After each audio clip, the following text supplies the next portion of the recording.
right, this is Patrick Russell. I'm interviewing Stephen Smith for the first time. This interview is taking place in Columbus, Georgia on September the 9th, 2022, and this interview is being conducted by the Making History Project. So how are you doing today, Steve? Doing great. All right. Good day. Good to see you.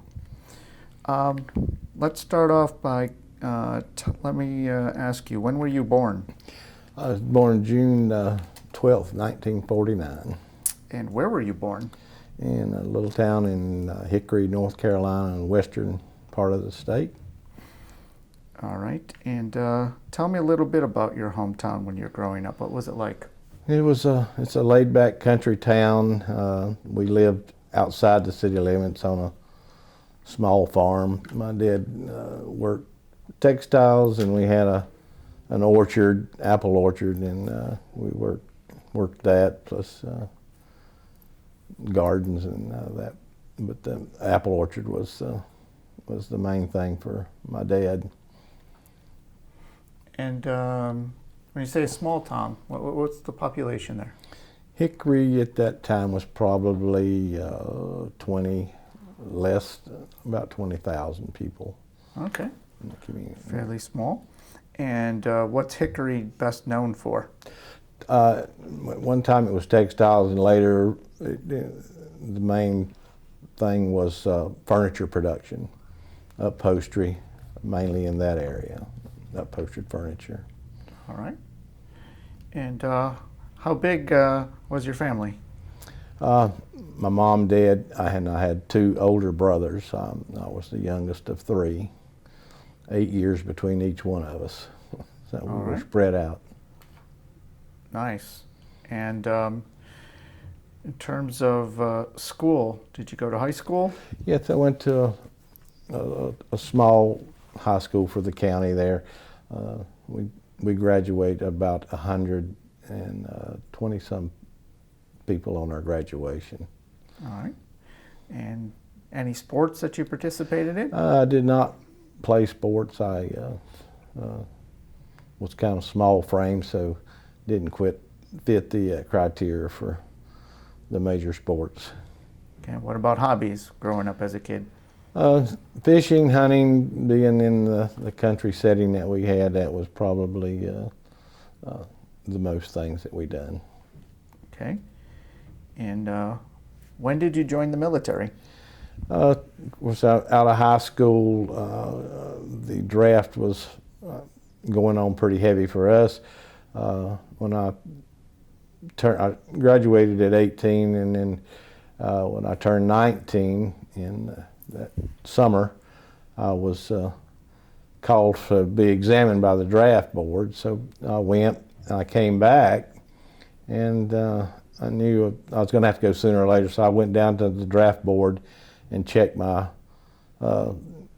status on when I was going, and then the lady in the draft board said, well, you're probably going to go in November. Of course, this was August. So I told her, just put me at the top of the list, and I went ahead and volunteered for the draft and left in the next couple of weeks. All right. So you enlisted and then got drafted? Yeah. All right. And what year was this? Of course, that would have been 1968. Okay. When And before, so what were you doing before joining the military? So it was just after high school? Well, this would have been about 1 year after graduation. So out of high school, I went to work at a cable manufacturing company. So, and left there and took my tour in the military. All right. And did any other family members serve in the military? I had a brother that served in the Marine Corps for 4 years. All right. And when was that? Of course, he'd be 8 years older than me, so he went in the Marines right after high school. Also, I don't know the specific date, but he was like I say, 8 years older than me. So this probably would have been in the early 60s? Yes. Mm-hmm. Okay. And I think you were telling me earlier your father did something as well, right? Yeah, my father, of course, he worked in textiles, and of course we had the apple orchard. Before that, his military career. He was actually still in the at that time during World War II. He served in the horse cavalry down in Georgia. I don't know the company and the origin of what he was actually in. But I mean, other than the Army military. But that was way before they still had the horse cavalry, so that was unusual, Yeah. I thought, at that time. Yeah. And any brother, uncles, or anything else? All my uncles on my mother's side served in the military. One, I think, two was in the Navy, and one in the Army. I had three uncles that I knew that served. I didn't know my dad's folks. All right. So you have a military tradition in the family. And how did your family feel about you entering the military service at that time? Of course, my dad was kind of neutral. He just expected. My mom, she was very afraid of what could happen, but they didn't have much control over it, so there wasn't a whole lot said. And basically, a year out of high school, how did you feel about Olson?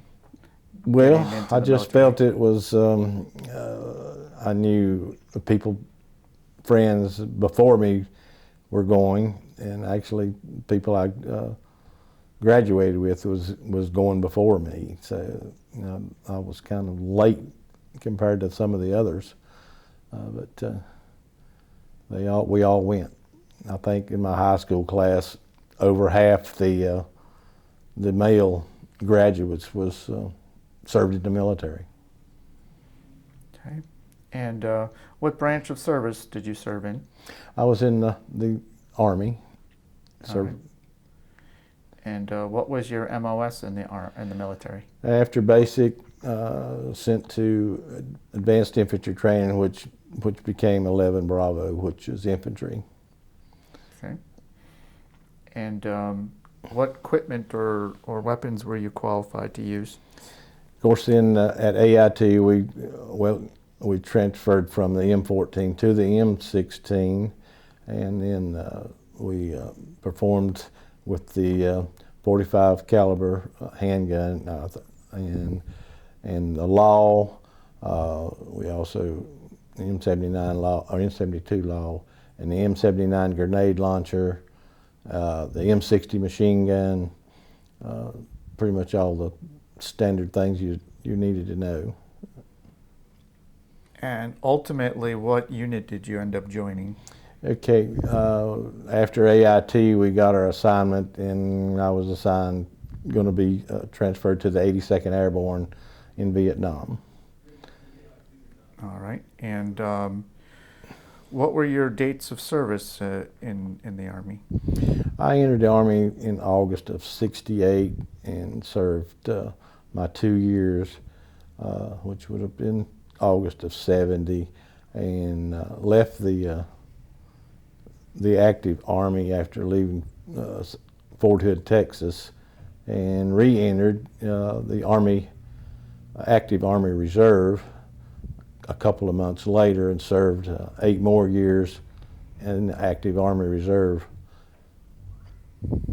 All right. And what was your highest rank in the Army?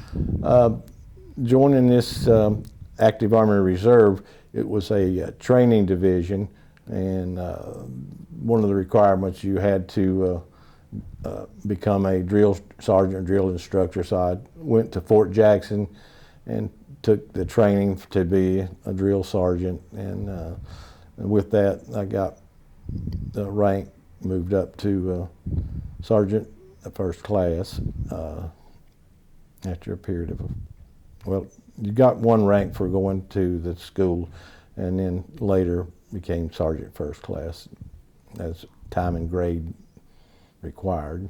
Okay. And in your time in Vietnam, what was your highest rank?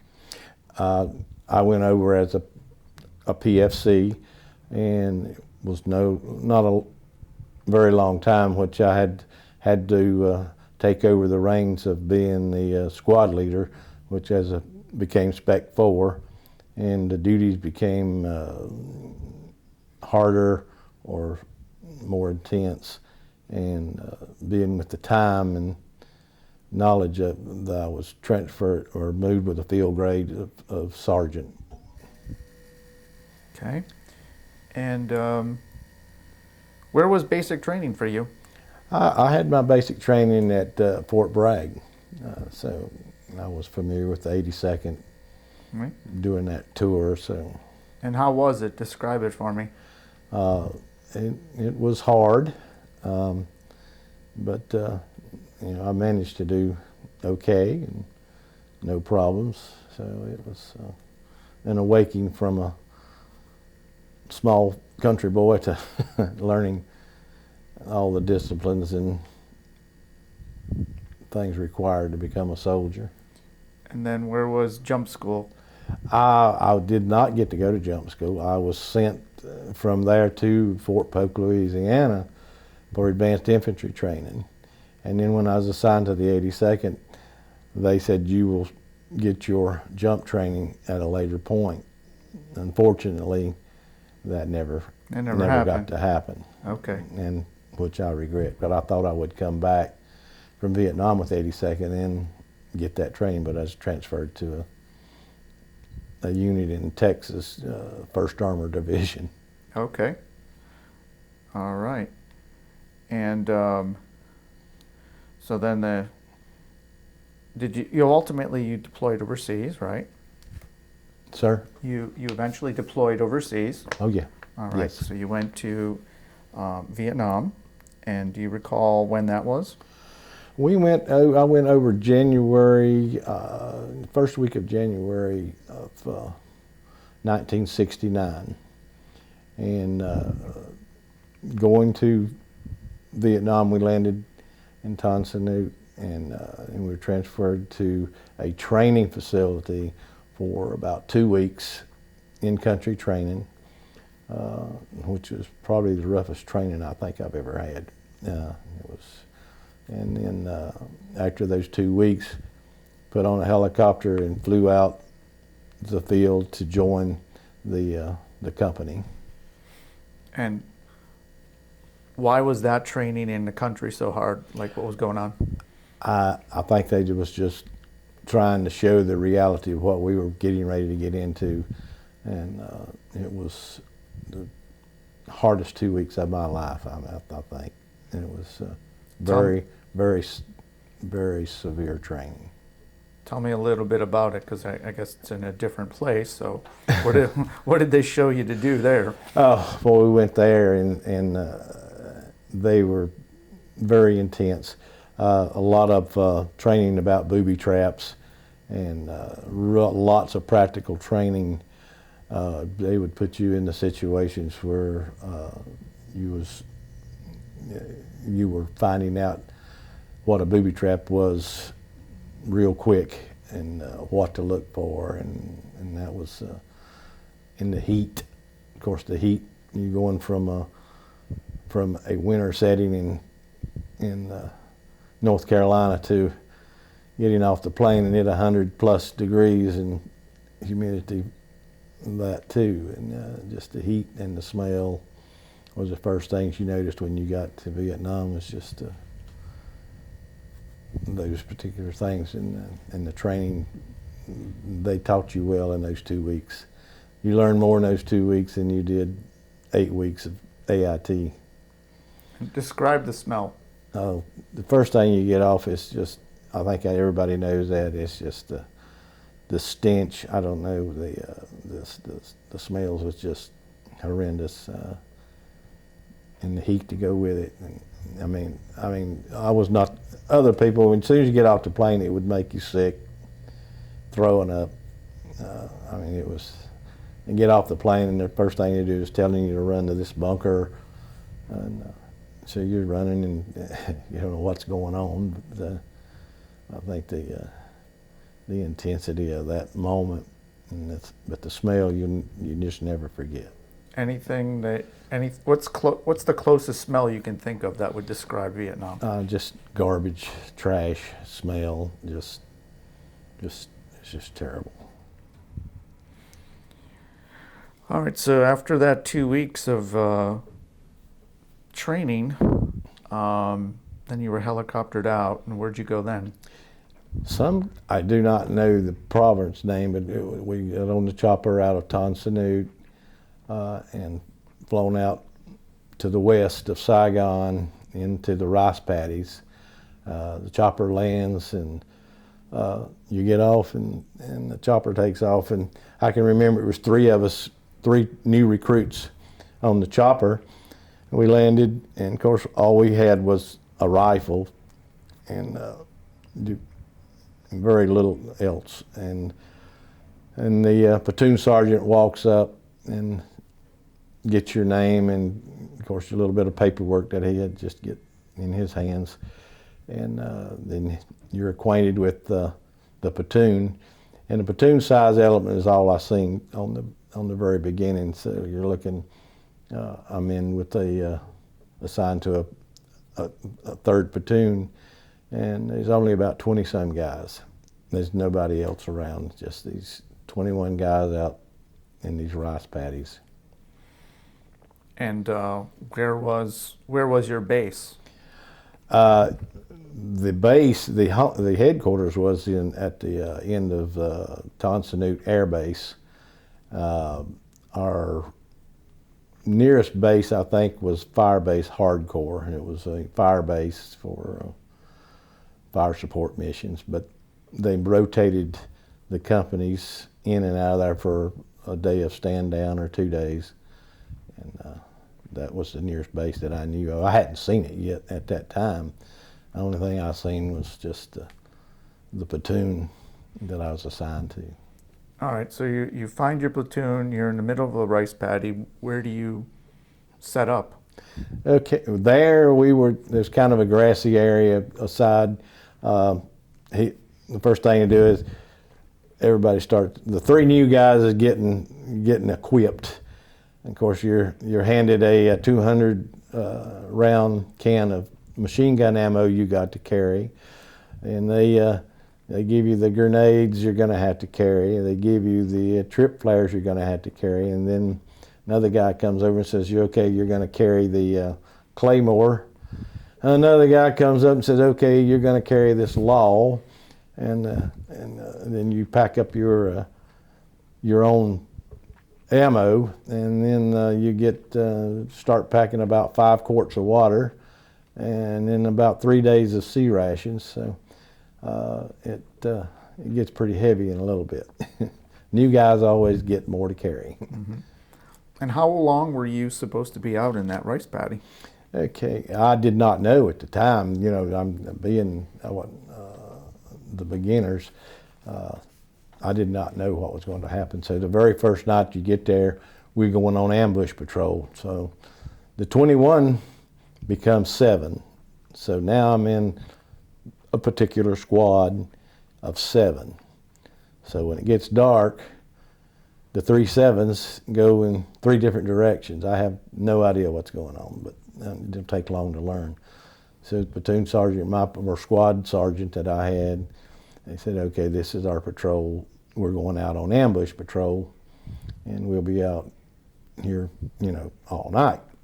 So we all went different directions, and our platoon sergeant or squad sergeant set us up how he wanted us, and we're learning what to do, and we're all awake into certain hours, and then several of us are given, your own watch for your turn, for maybe an hour or 2, and then you got a bedroll of a poncho and a poncho liner, and that's your bed on the ground. And it's good. The next day, that particular night we didn't have any encounters. You look through the starlight scope when it comes your time for watch, and you look and you're just hoping you don't see anything. But if you do, you take the action that's necessary. But So You what have to was the learn. type of terrain? It's all rice paddies, or are you getting into the jungle?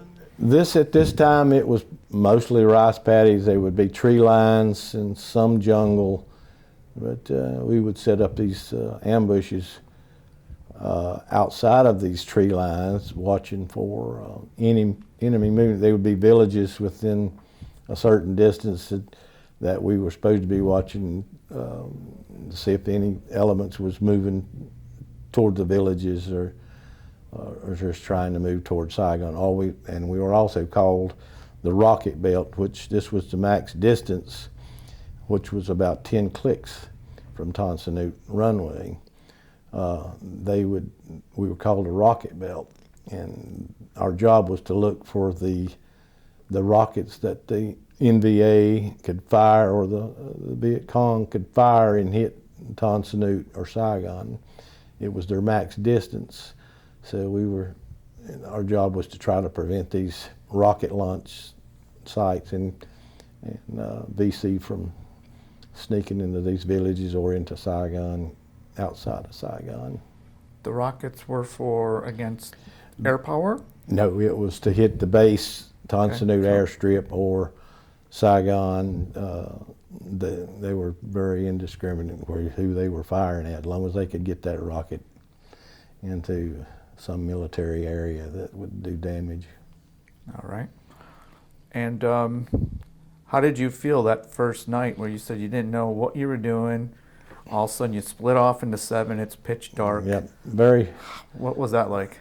Scared as hell. I didn't, I don't guess I slept a wink the first night, not knowing what's going to happen. It was just very frightful. But it probably took a couple weeks and this was every night. This just not one time. I mean, this was the drill. Your group, of course, when daylight come, you took down your claymores, your tripwires, and packed up, and you met up with the rest of the platoon, and we would just assemble, and we'd try to find a shady grove area or someplace that wasn't in the rice paddies, at some place where we could meet and and then we'd have where we could eat, cook our breakfast, or just sea rations, however you want to fix it. And then during the day, we would have to go on. We would go on a little patrol, and mainly that patrol during that day was to look see where the next ambush site was going to be. Of course, you'd get coordinates from the top. The company headquarters would give us coordinates where they wanted us to either patrol or try to look for another ambush site for the next night. So that was an ongoing thing for a long time. That was our mission at that time, was just ambush patrols.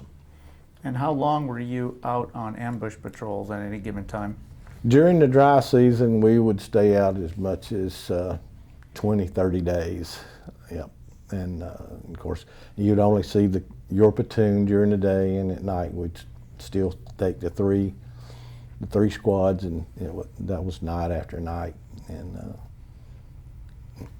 some were successful, and some, it was quiet, but sometimes there was enemy. And would the helicopters be bringing in food and water for you? They would come about once a week, and just a helicopter would come in and drop the sea rations, mail, water, and we'd just police it up, divide it out, and we'd be good for another week. And were you always patrolling the same area, or is it moving around a lot? In the beginning, we were patrolling the same area, and then it got a little more active. We would start having to do helicopter patrols. They'd pick us up and take us to different areas, and we'd have to do search patrols. And sometimes we'd manage to do as 4 or 5 a day. But it's still at night when everything, we would still do the ambush patrols. And that went on for months and months of that particular. And when you were taken off of ambush patrol, how much of a break would you be given? What they called a stand down. We would go, each company rotated out of the Firebase, and it was different ones, but they would rotate the company into the Firebase for maybe 2-3 days at most. But then, even in the Firebase, you'd either have to pull a bunker guard, or one of the squads would have to go out and do an ambush patrol outside the Firebase. But and then you still had duties during the day even at the Firebase. So it wasn't much of a fun place. The only difference was you did have a cot instead of the ground to lay on for a couple days, and hot food. I guess that was probably the best part of going to the Firebase. And were you involved in combat during these patrols? On several, sometimes, and it was. We had several successful ambushes on these type patrols, where we would, the VC would walk into the trap and get initiated, and it'd get a little exciting there for a little bit, but most of these ambushes was over in about a minute. So you either won or you lost, and we were lucky. We had won several of these incidents and ambushes. And describe the first time. Of course, the first time, most of the guys are not awake. You may have 1 to 2.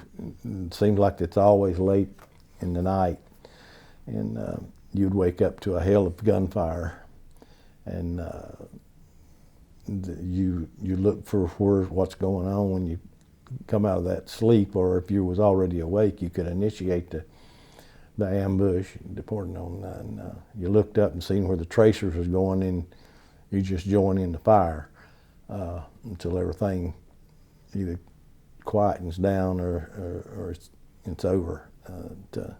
Like I said, we had several successful ones that we didn't get a return shot. It was over in a minute. Mm-hmm. And were you ever injured? Yeah, that was later on. Of course, our mission changed. It seemed like when that was from January probably to May, this was our mission was doing these ambush patrols, and then the mission changed when the rainy season, the monsoon season hit. So our mission changed quite a bit.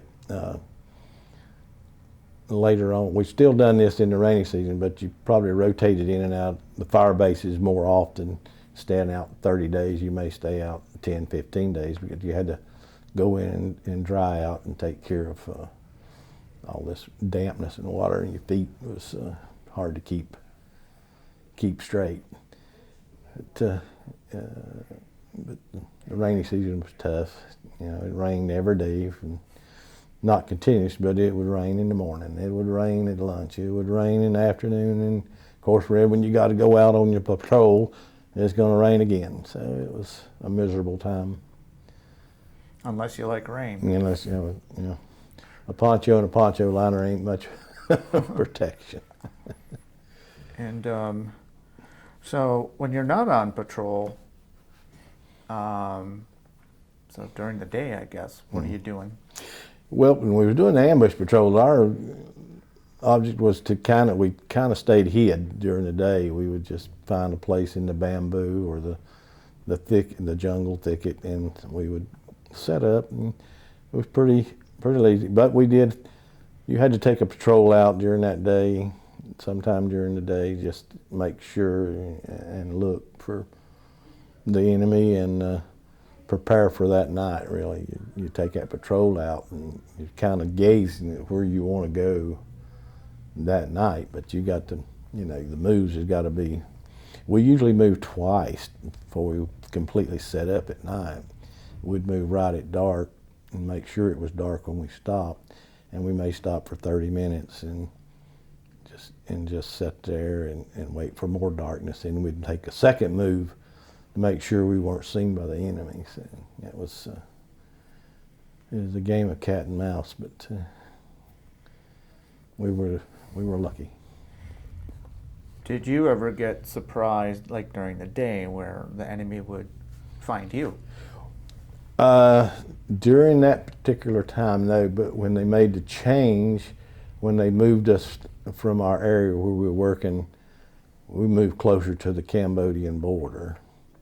And the mission, we was moving in company-sized patrols instead of 7-man and 20-man patrols. We'd do company sweeps, and that's when we encountered the enemy in large numbers in the jungle, in the tree lines, and it became real reality. This war is really changing for my unit there.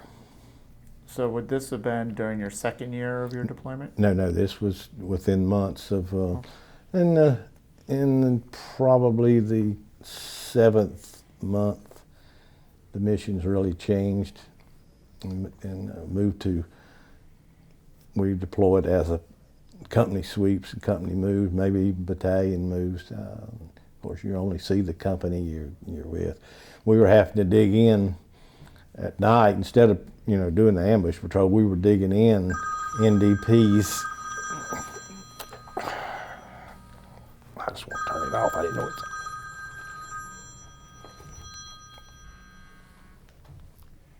Sorry about that. We would dig in.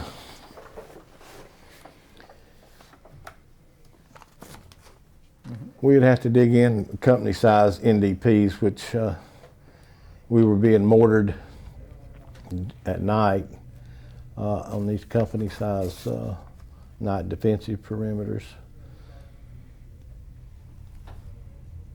And so now you're dealing with I think bigger engagements. I think we went from the Viet Cong regulars to the NVA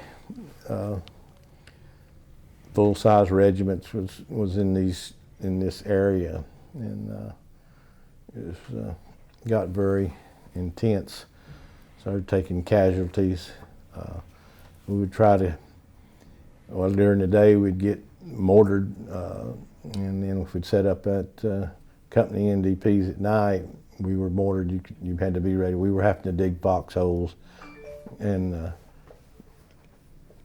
prepare, and then you had to, like I say, they would mortar us during the day and the night, but we do move out during the day and do these large company sweeps, and that's when we come in contact with some heavy resistance. And so it was during this time where you got injured? Nope, I did see. We had a lot of casualties. I had one guy in my squad, and he was killed. My platoon sergeant had his leg blown off. There was several injuries from guys getting wounded.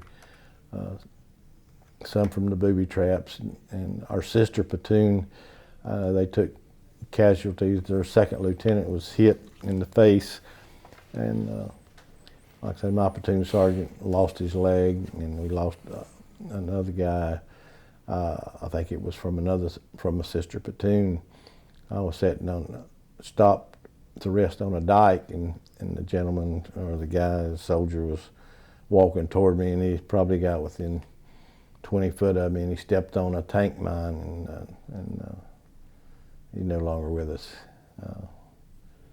But that was a really bad week. We encountered the enemy. We could actually see them in the tree line and looking, running, and we would fire, and we would back up and call in airstrikes and artillery, And we'd done that, and then we'd start back into the tree line, and they'd push us back out, and they'd do the same thing over and over, and this went on for a couple of days. And we finally got into the tree line, and it was just a complex of tunnels, and but the enemy had already scooted out during the night. I don't know where they went into tunnels, but there was tunnels everywhere. But that was probably the worst battle that I encountered. And where was that? That was on the Cambodian border. Well, I don't know whether it was in Cambodia, but we were close. And I must assume that seeing tunnels probably makes you nervous, right? Oh yeah, I don't like tunnels. They're bad news. Of course, they had flown us out of these explosives that had timers on them, and we could actually drop the container down in the tunnel. And I guess it was called a tunnel buster, but you could set the timer, drop it in, and get out of the way. They would go off, and they would do some pretty good harm to the tunnel complexes. And what did you do during your off time?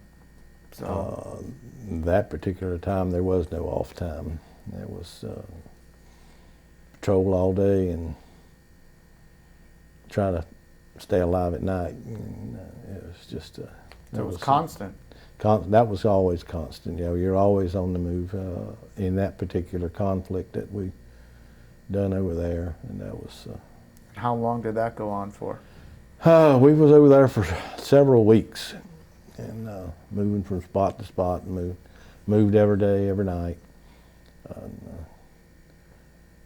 it was a tough ordeal there. And so was that the hardest time period that you had in Vietnam? Yeah, I thought it was, because it was just nonstop, and you were just on the edge continuously. You know, the booby traps were notorious, and you were dealing with NVA, but it was a rough time.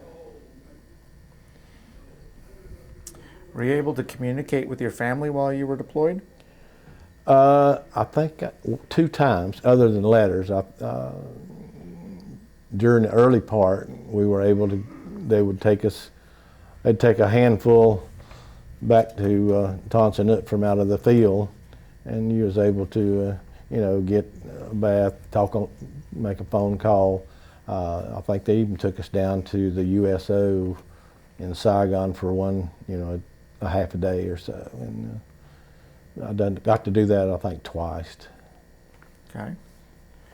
And what about with civilians in Vietnam? Did you have any interactions with them? You could deal with it. Well, when we were doing the ambush patrols, we were around the friendly villages, supposed to be. But yeah, we did interact with the people out of the villages, and it was good. We didn't have very little problem with those guys. Now, how could you tell a friendly village apart from a non-friendly village? That was our mission, was to protect these villages. So, of course, they had, I know they had either the enemy was trying to get into them at night to do destruction. That's what our ambush patrols were designed to stop. And I think we were in a pacification program there. But the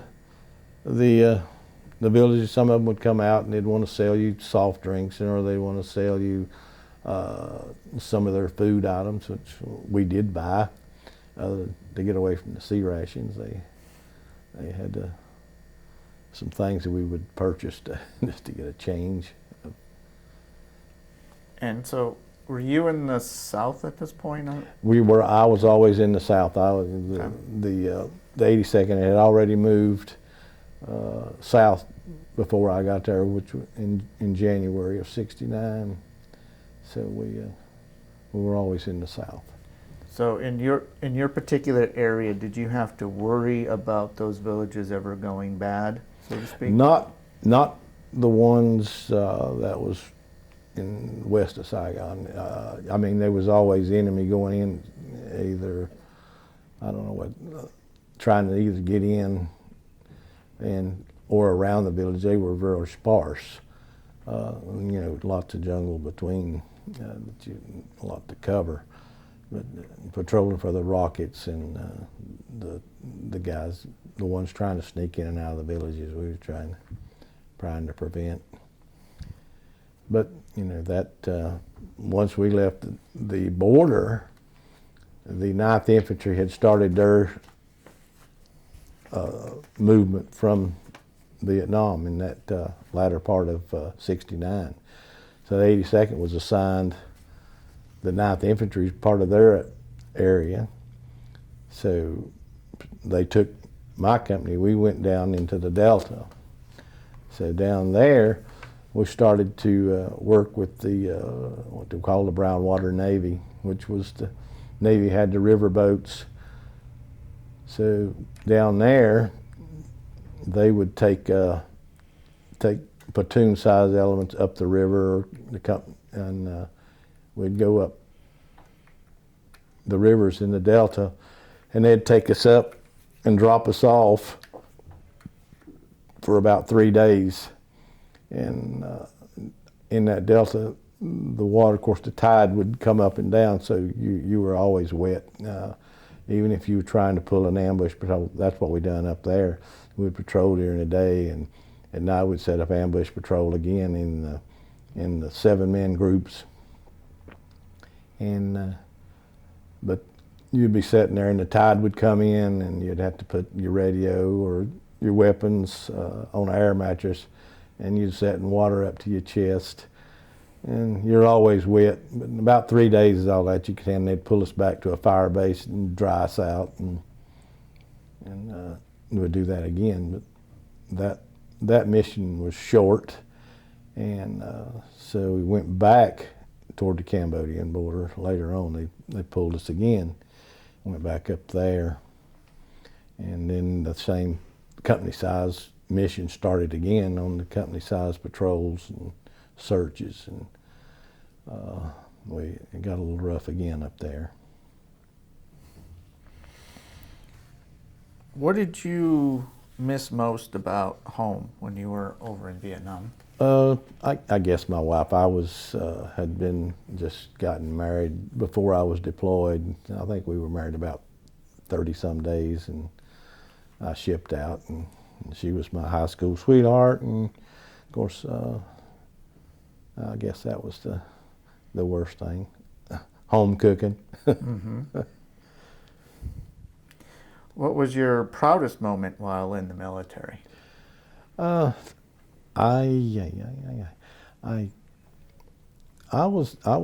liked, I thought we were doing the right thing. I still think at the time we were serving the right mission. I guess when we got a new lieutenant, and he was older than that, and we thought he was an old guy. He come in, he was already a first lieutenant, and he was 26 years old, and I thought he was an old man being me. I was 19. And he was kind of took me under his wing, and we done each other, and I think that's when I finally I took to doing my job a little better, a little more interest in taking care of the guys that I had under me. So I was, as a squad leader. Yep, became the squad leader and promoted. So it was my turn to take the reins. All the old guys, by that time, when I got there, I was a new guy, and by about 6 months, all the guys that was there before me were leaving. They were the first deployment. And so I had to take the reins and go with it, and I think I was proud to run that show at that time. So. Mm-hmm. Do you ever hear the phrase "war is hell"? Oh yeah, war is hell. And, Do you agree with that phrase? At times it was horrible. Yeah, it was definitely. Of course, when we went back up there, for me it got a little worse. We were still doing company size patrols, and this is getting later on up into last of September and October. It moved us back toward that Cambodian border, and we were digging in, and I knew I was getting short. We had just heard that the 82nd was going to be pulled out by Christmas, and of course all of us was trying to figure out whether we was, were going to come home with the 82nd or not. So I'd already been there a certain time, but they come out with this deal that says if you had to at least be 10 months with the company, but to come home, leave with the 82nd. So I was borderline. Well, by December I was more than over the limit. But we were doing this company thing again. They had sent a platoon out on patrol that night, and they had gotten pinned down all night. So we got mortared that night again. So at daylight, our platoon was sent out to help. I think it was 2nd platoon had been pinned down. So I was in 3rd platoon. So they had sent us out to kind of support them. And on the way out there, we encountered VC, and we seen them run, and they run to a tunnel. And my scout, which is our Vietnamese scout, he seen where they went, and my lieutenant, or my platoon, we had I guess like the 20. So we get up trying to figure out where these guys went, and we did find the tunnel. So we had to was trying to figure out what step where they were at, and the scout says they're in the tunnel. So he did try to talk Vietnamese to them, try to get them to give up, but that was a mistake. We fired. They did have a little trap door. We fired up the trap door, and the scout, he said he was going to open the door, and I'm going to throw a hand grenade in the tunnel. So when he done that and flipped the door, I threw the grenade in the tunnel, and we thought maybe we had them, and the lieutenant, he wanted a tunnel rat. We didn't have a tunnel rat. Nobody was going in the tunnel. I said, okay, I got a grappling hook and a rope. I said, we'll just fish and see what's in. So I dropped the rope and the grappling hook in the hole, and wiggling around, I hooked something. So I pulled it out, and I pulled up a bag, and it had documents, and it had a payroll and money, a bag full of money. And about that time, my platoon sergeant walked up, and he's looking, and we got, now my lieutenant, platoon sergeant, and the scout, we're all at this tunnel. The other guys are just spread out on line. So the lieutenant wanted me to drop it in again. So I dropped it back down in there, and I'm fishing around, because I'm laying down in the hole, and they're standing up. Of course, they shouldn't have been gathered around there, but anyway, and they got a little anxious. I pulled up another bag. There again, it had an enemy handgun pistol in it, and more documents, and that's where we made a mistake. Now you got our platoon sergeant, platoon leader, squad leader, scout, one place. That was a bad mistake. At that time, a B-40 rocket hit from the enemy, and the lieutenant was wounded, and he went down. Of course, I'm trying to gather my thoughts, what I need to do, and another rocket hit. Now the platoon sergeant and the scout is hit. And then I said, I got to move. Since I've been laying on the ground, they're all standing up, so they've all been hit. So I said, I got to figure out what to do. I grabbed my rifle, and I'm getting out of the line of fire. And I got up to move and run out of the way, and another rocket hit. And of course, that one was one that got me too. But I think it was 6 of us got wounded in that skirmish, but I was hit in the back of the arm, shoulder. My scout got hit, but the scout, he's a hollering at me because we're on the very front of this fight, and he was pointing where the VC were at. So me and him laid down a base of fire at them, and got the rest of the squad or platoon on line, and we put down a base of fire.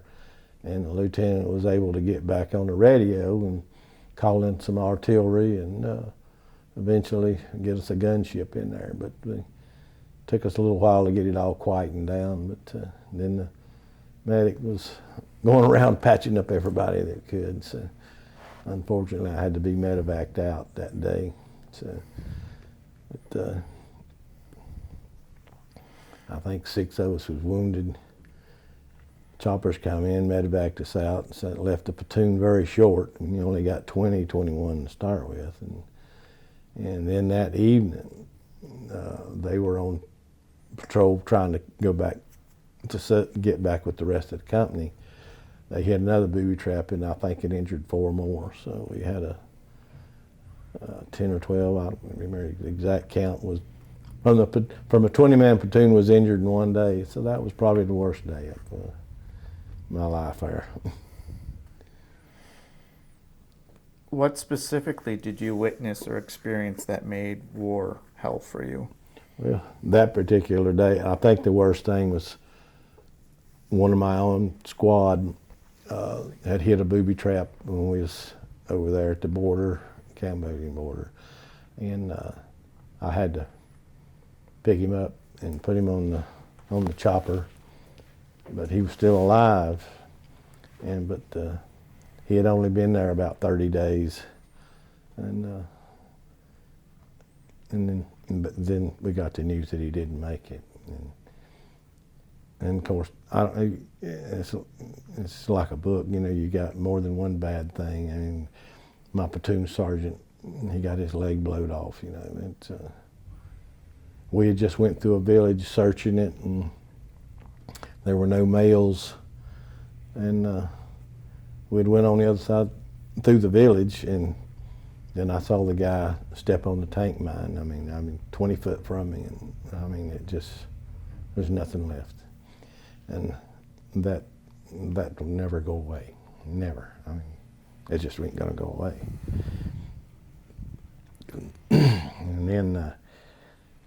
And then they give you the orders. Go back through the village and burn it to the ground.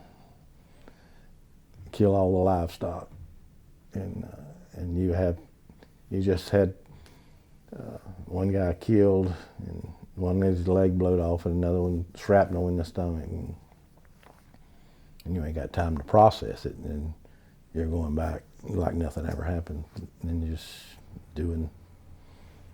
following orders. Mm-hmm. After combat, like let's say that day that you were just talking about, that bad day, how and when did you process that, and like what do you do after combat? Well, during that particular moment, you don't have time to process it, but when everything slows down, I guess, and you're digging the foxhole or you're getting ready for a company-size NDP, which we were doing, then the thoughts start coming, you know, geez, what in the world just happened? Okay, and what would you or your friends do or talk about after combat? In the military, or Yeah. I don't think we talked a whole lot about, because luckily, leaving Vietnam, I did leave with about 3 or 4 guys that we all got assigned to the same place. We weren't in the same company, but we were in the same place in Fort Hood, Texas. We really didn't talk about the war. It became I think a non-subject.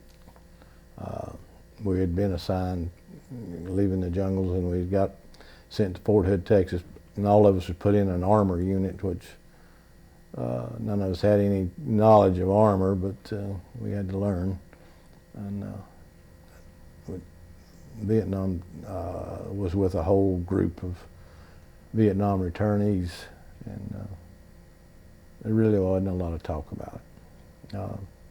And why is that? I don't know. To this day, I think about that. I think we all just wanted to forget it. We wanted to go back to a normal life, I think, and it just was no way to do that.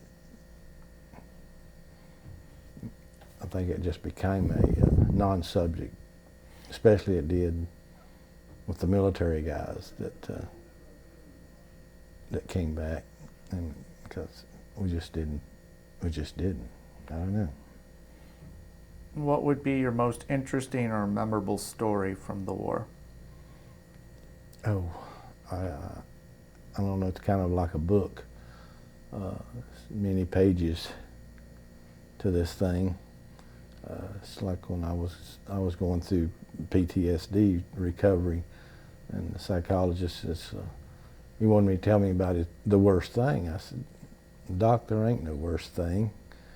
It's a book of worst things, you know. I don't know which you consider the worst, but it was, you know, but I didn't talk about it much for about 40 years.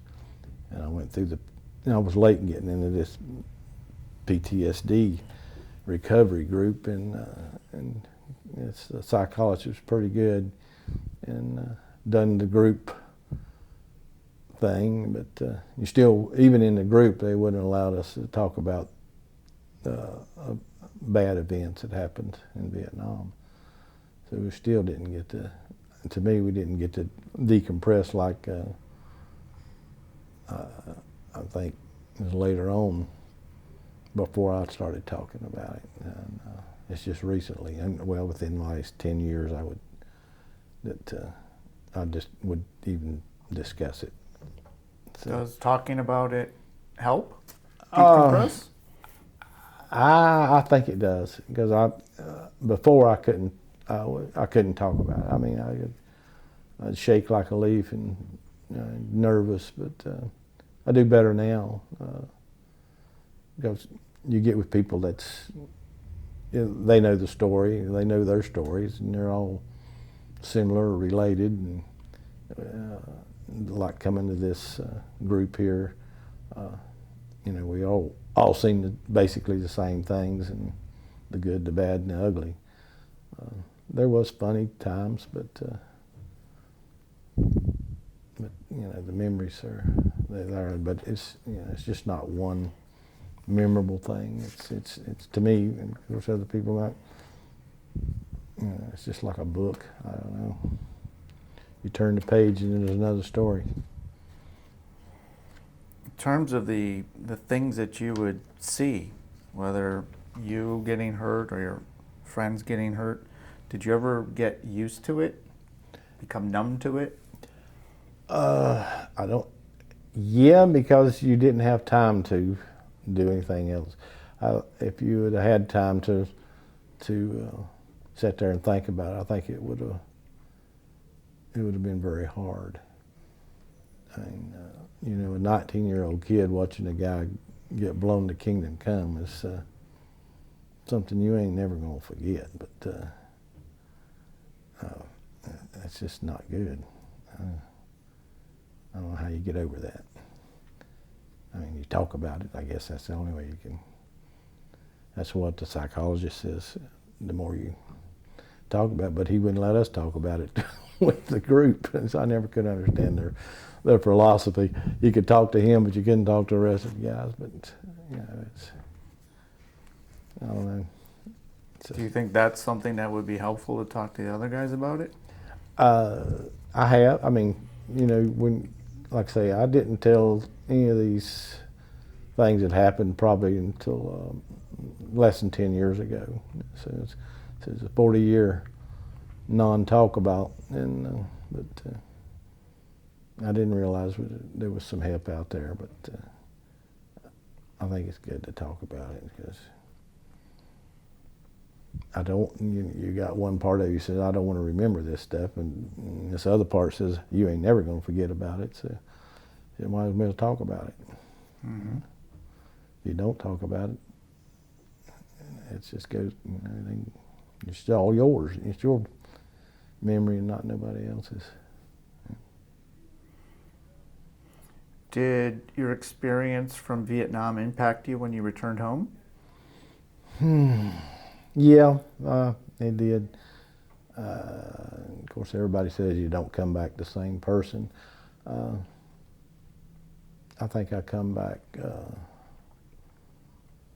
I don't know, less,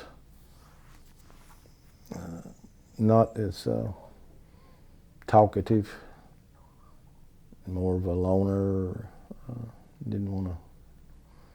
Luckily, I had a wife that pushed for me to go and do and be with other people. You know, she was very pushy when we're going here, we're going there, no matter, deal with it. Mm-hmm. Yeah. And did you ever have like nervousness? Oh yeah. Jitters, yeah. things Oh like yeah. that? When you, I think I was very destructive as far as I probably wasn't a very good husband for a while. Anger moments, if I wanted something, I want it to happen now. I don't want it, if I was doing a task, I want it now. And, or, it's just everything was kind of speeded up. Just things made you angry quickly. Any very particular short temper. thing that would trigger it? I think probably the worst thing if something embarrassed me, I would get so violent that I couldn't stand for somebody to have an embarrassment moment and somebody push you that way. And I think that made me madder than anything. Mm. It was hard to control many years. Sometimes it still is. What about sleeping? Do you have trouble with that? Very little, because I worked so hard. When I come back, I went to work. I had 2 jobs, still in the Army Reserve, and went to school at night. So you didn't have time to, I think that's how I coped with it. There was not a free moment to think about it. I worked a full shift, then I'd get off of that, and I either mowed grass for somebody or worked on a horse farm part-time, and then I went to school from 6 to 10 for the first 5 years. I come back from Vietnam. I went to college at night. And I'd done that for 5 straight years, and I was very busy. Mm-hmm. What did you get your degree in? Engineering and industrial management. Okay. And where did you go? It was a community college there in Hickory. Okay. Yeah. What about like hypervigilance? Do you do a lot of like scanning or checking things out? Did that like something that would carry over from Vietnam? Yeah, you always, I always like to have my back to the wall in the restaurant, and you're always looking, I guess. And I guess I still do that today. I don't know, it's a habit. But I did not want to live in the housing development. I bought land and built a home on some acreage, and I walk around it. Every day I take these hikes in the woods or fields, and just every day that you can. I don't know where that comes from that, but I don't know, I still do it. Is there anything from Vietnam that still affects you today? Uh,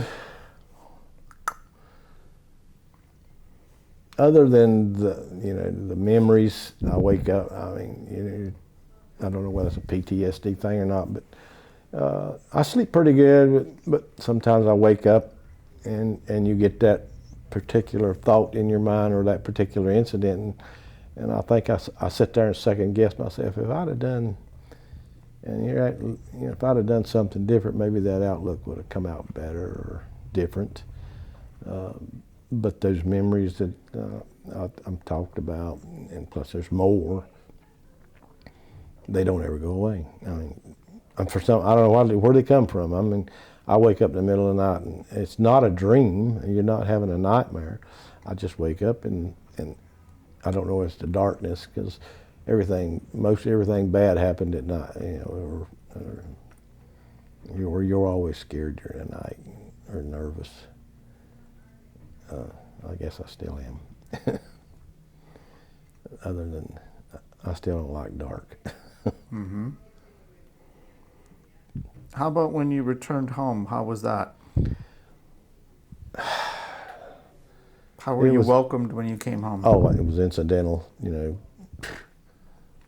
I didn't get no greetings other than family. It was like you never happened to other people that didn't go. Yeah, it's just nonchalant. And where did you return?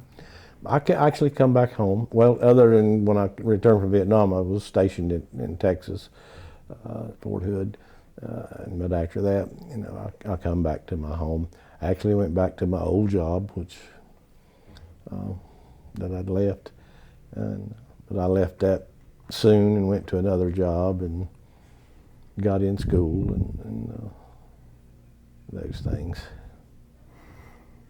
All right. So when you went back to you said you were in a cabling job? Well, I worked at a cable manufacturer.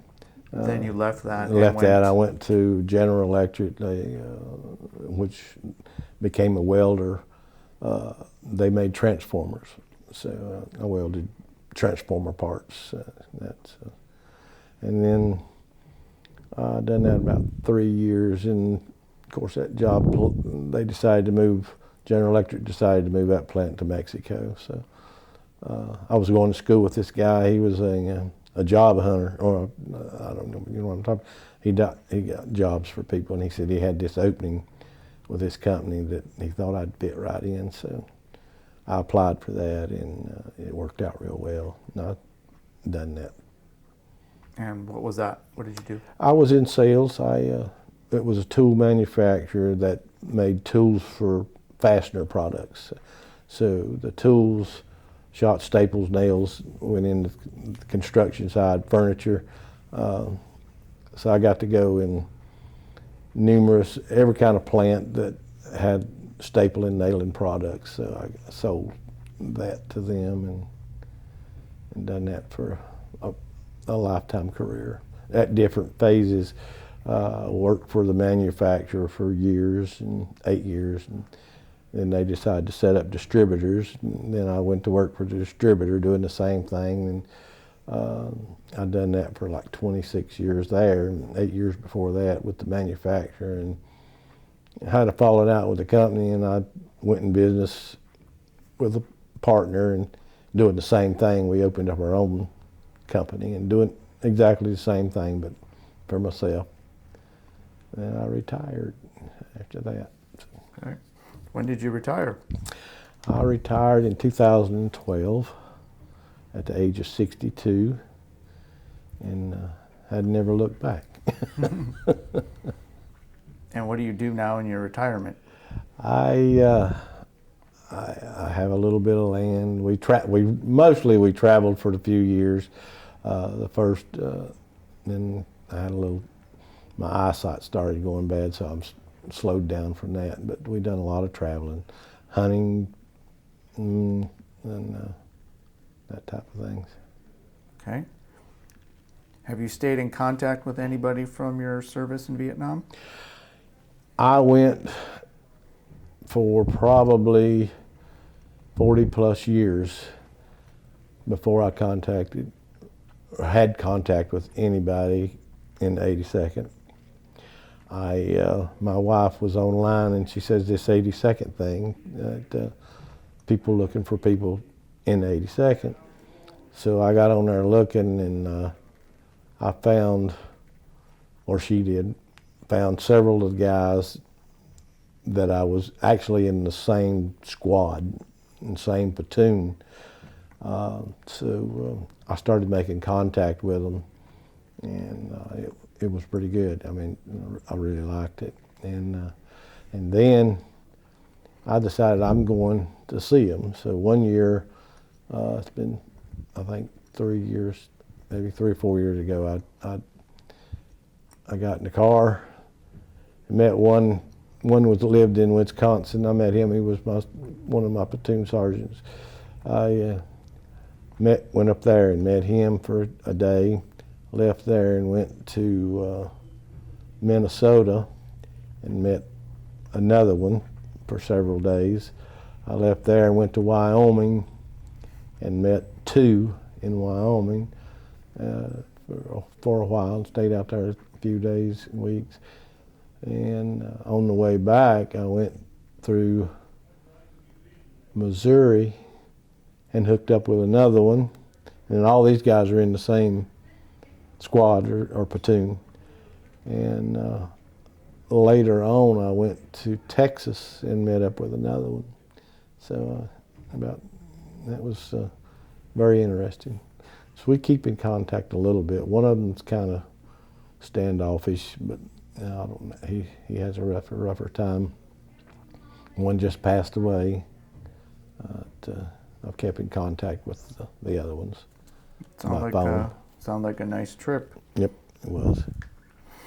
Is there anything you would like to add that I did not ask you? Well, I don't know. I just hope this helps someone else.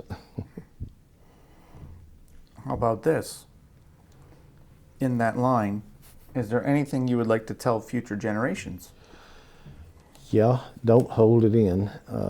Talk to someone. Make contact with your friends that served in the service, because they may be looking for you.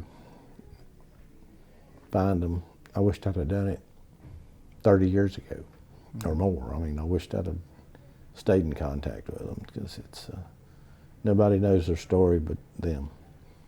And you can help each other, and just don't let the moment go away. I mean, it's you spend a year in the dirt with somebody, you need to hang on to that. Well, I think that's some excellent advice, Steve. I want to thank you for sitting down and speaking with me today. And I want to thank you for everything that you've done for our country. Thank you.